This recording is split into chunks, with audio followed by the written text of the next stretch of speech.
जरांगे पाटील आमरण उपोषण करतच अंतरवाली सराटीतून मुंबईकडे कूच करणार आहेत तशी मोठी घोषणाच जरांगेंनी केलेली आहे। मराठा आरक्षणासाठी आरपारची लढाई आहे तेव्हा आमरण उपोषण करतच मुंबईकडे रवाना होण्याचा विचार असल्याचं जरांगेंनी बोलून दाखवलं। तसंच नोंदी असून देखील आरक्षण न देणारं सरकार निर्दयी असल्याची टीका जरांगेंनी केली आहे।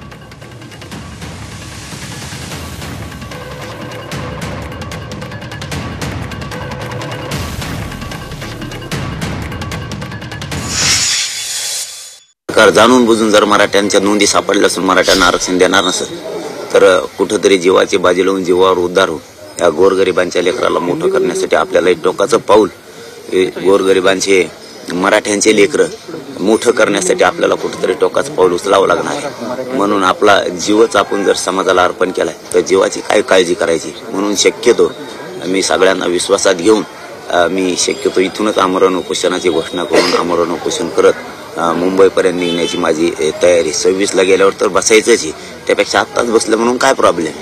कधीतरी तिथं गेल्यावरही जीवाची बाजी लावायचीच आहे, मग आत्तापासूनच लावली म्हणून काय प्रॉब्लेम। नोंदी न मिळालेल्या लोकांना आरक्षण देऊन सुद्धा टाकलं आणि माझ्या गोरगरिबांचे मराठ्यांचे पोरं मरायला लागले आणि तुम्ही त्यांना आरक्षण सुद्धा देऊ शकत नाही हक्काचं।